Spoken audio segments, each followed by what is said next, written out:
오늘은 전도서 10장 1절에서 11절까지 말씀입니다. 오늘 본문 말씀 이제 10장부터 11장까지는 이 우매자와 지혜자에 대해서 비교하며 무엇이 우매한 것이고 무엇이 지혜로운 것인지를 이제 기록해 주고 있습니다. 그것을 이야기하기 전에 먼저 대전제가 되는 1절 말씀을 보면 죽은 파리들이 향기름을 악취나게 만든다라고 이제 기록합니다. 그러니까 이게 무슨 말이냐면 향기름은 이제 향수와 같거든요. 그 향수는 당연히 향이 나야 되겠죠. 근데 그 향기름에 파리가 빠져 죽었어요. 그러면 그 몇 마리 안 되는 파리 때문에 향기름에 이제 악취가 나기 시작하는 거예요. 그것처럼 지혜로운 자들이 아무리 많다 해도 그 사이에 우매자들이 섞여 있으면 그것 때문에 상당히 난처해진다는 거예요. 그래서 1절 말씀이 죽은 파리들이 향기름을 악취가 나게 만드는 것처럼 적은 우매가 지혜와 존귀를 난처하게 만든다라고 말씀하고 있는 겁니다.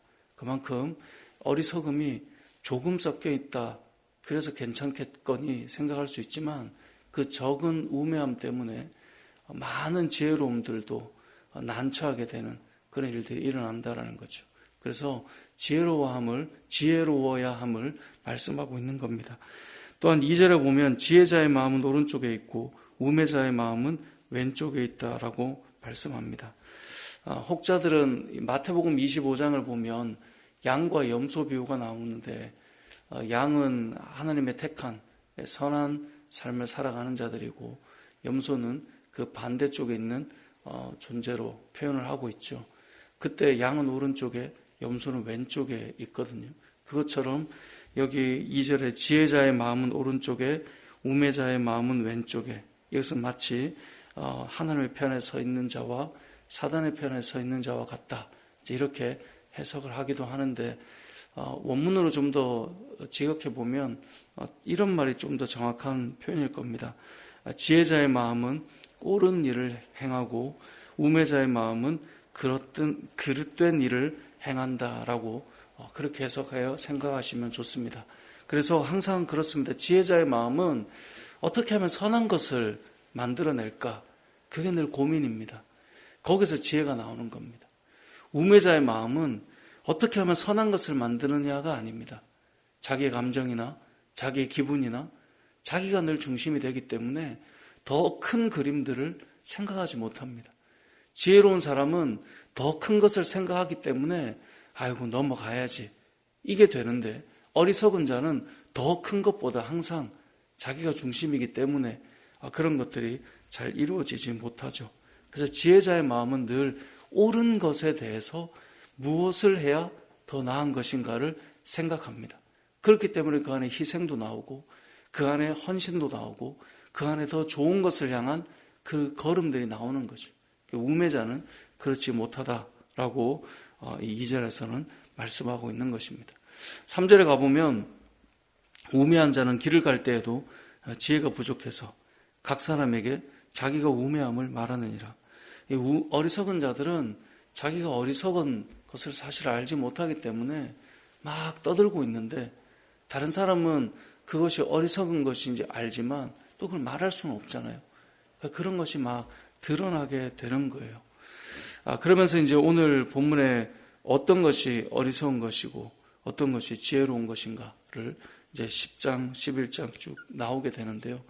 먼저는 4절에 보니까 주권자가 내게 분을 일으키거든 너는 내 자리를 떠나지 마라. 공손함이 큰 허물을 용서받게 한다. 이게 무슨 말입니까? 위에 있는 자가 화를 내거나 질책을 하거나 큰 소리를 낼 때 우리가 그 말을 들을 때 나도 들으면서 불편하다고 화가 난다고 그 자리를 박차고 나오는 것, 그건 지혜로운 것이 아니다라고 말씀하고 있습니다. 요즘 세상은 내 생각과 좀 다르면 그 자리에 있을 필요 있나 이렇게 가르치는 것 같지만 성경은 그렇게 말씀하지는 않습니다. 주권자가 분을 내거든 그 자리를 떠나지 말고 듣고 있는 것, 그것이 당장은 내 감정을 좀 불편하게 할 수는 있지만 시간이 흘러보면 그 공손한 자세가 훗날 내가 뭔가 허물이 있을 때 그것을 용서를 받게 되거나 또 내가 뭔가 잘못된 일이 나타날 때 그것이 문제가 되지 않는 일들이 일어난다라는 거예요. 사람은 잘 보면 이 관계를 가지고 살아갑니다. 그러니까 특별한 재능을 통해서 대단한 일들을 이루어내는 것 같지만 결국은 보면 그 사람의 자세나 그 사람의 행동이나 그 사람의 말투 때문에 그 사람은 더 가치 있어지고 더 어떤 일들을 더 맡게 되기도 하고 또 어떤 잘못들은 그냥 넘어가지기도 합니다. 그러니까 오늘 본문의 내용은 주권자가 내게 분노를 일으키거든 너는 내 자리를 떠나지 말라. 자, 이걸 한마디로 뭐라고 표현하냐면 공손함이라고 되어 있거든요. 그러니까 사람이 살면서 이 공손하다라고 하는 것을 우리가 좀 기억하며 살아갈 필요가 있다라는 것이죠.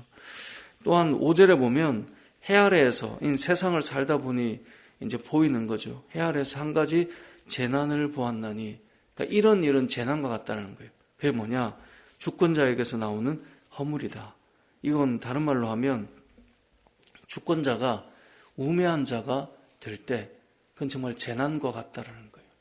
그러니까 어떤 역할을 맡은 위에 있는 자가 우매한 자면 그건 정말 큰 재난이라는 거예요. 그러니까 여러분, 세워진 자들을 위해서 우리가 왜 기도해야 하냐면 그의 영향력이 아래로 흘러내려가는데 지혜로운 자가 아니다 생각해 보십시오. 얼마나 그것이 재난과 같겠습니까? 그것을 말하고 있는 거예요. 근데 6절에 보면요, 우매한 자가 크게 높은 지위를 얻고 부자들이 낮은 지위에 앉아요. 왜 갑자기 뜬금없이 부자일까? 그런 생각을 할 수 있겠지만 이건 이 부자라고 하는 자들은 지혜에 부유한 자라고 생각하시면 됩니다. 그러니까 지금 우매자와 지혜자로 지금 계속 비교하면서 가는 것이기 때문에 우매한 자가 크게 높은 지위를 얻고요. 오히려 지혜로운 자들이 낮은 자리에 앉아요. 그게 재난이에요. 근데 왜 이런 일이 일어날까요? 어리석은 자들은요, 본인이 어리석다고 생각하지 않아요. 그렇기 때문에 마땅히 내가 그걸 할 만하고 내가 마땅히 분별할 줄 알고, 저도 사람을 대할 때 가장 어려운 분들이 누구냐면 본인이 뭔가를 안다라고 확고히 생각하는 분들이 간혹 있으세요. 그러면 진짜 어려워요. 본인은 다 아는 거예요. 근데 사실은 그게 아니거든요. 그분이 말하는 것이 또 어떤 상황을 이야기하는 것이 그게 아닌데 그걸 다 설명하기도 어려워요. 그러다 보니 저분이 뭔가를 딱 판단해버리면 그때부터 이제 어려워지는 거예요. 근데 본인은 잘 모르세요. 자기는 딱 보면 안다는 거죠. 보이는 거죠. 지금 이 일 내가 대충 들어보니 이렇게 가는 거구나 안다는 거죠. 그러면 상당히 어려워져요. 근데 그게 어떤 특징이 있냐면 꼭 그런 사람이 또 다 그런 우매한 자냐 또 이렇게 가니 참 곤란해지긴 하는데, 우매한 자가 크게 높은 지위를 얻는다 이 말은 이 어리석은 자들은 스스로 어리석다는 생각을 잘 안 해요. 그렇기 때문에 높은 지위에 올라갈 만하다 생각하고 충분히 자기는 판단할 만하다 생각하고 충분히 자기는 다 안다고 생각하는 거죠. 그러니까 위에 자꾸 올라갈 수 있는 거예요. 근데 반면에 지혜로운 자들은요, 여러분 다 만나봐서 알겠지만 지혜로운 자들은 대부분 되게 상당히 겸손해요. 분명히 지혜로운데도 자신의 모르는 부분이 있음을 늘 생각해요. 그렇기 때문에 높은 지위로 잘 올라가지를 않아요. 왜 그러냐? 내가 그만큼은 안 됩니다. 목사님, 제가 그만큼은 알지 못합니다. 늘 그게 자신의 마음인 거예요. 그러다 보니 자신이 생각하는 어떤 그 위치는 이 정도가 되어도 되는데, 우리가 볼 때 이 정도가 돼도 되는데 스스로 높은 자리에 잘 올라가지 않는 거죠. 그러니까 여기 본문에 보면 6절에 그래서 우매한 자는 오히려 높은 자리에 올라가고요, 지혜로운 자는 오히려 그렇지 않은 자리에 있는 거예요. 근데 이게 뭐라고요? 5절에 보면 그게 세상의 재난이라는 거예요. 그게 큰 어려움이라는 거예요. 그것 때문에 늘 어려움을 경험하게 된다라는 것을 우리는 기억할 필요가 있습니다. 그래서 잘 돌아보면 하나님께서 은혜를 주셨던 것들이 참 많은데 그게 하나님의 은혜가 아니라 자기의 지혜인 줄 알아요. 돌아보면 자기의 지혜로 뭔가를 한 건 없어요. 알고 보니 하나님의 은혜로 그 자리에 있고 그것을 얻었고 그렇게 살아가고 있는데 마치 본인이 지혜로워서 막 대단한 것처럼 착각을 할 때 그때 늘 어려움들이 나타나게 된다라는 것이죠. 그것을 5절부터 7절까지 말씀하고 있는 것입니다. 또한 어리석은 자는 8절에 보면 함정을 파는 자는 거기에 빠질 것이요 담을 허는 자는 뱀에게 물릴 것이다 라고 말합니다. 그러니까 우리 옛말에 자기 꾀에 자기가 빠진다 이런 말처럼 자기가 함정을 파요.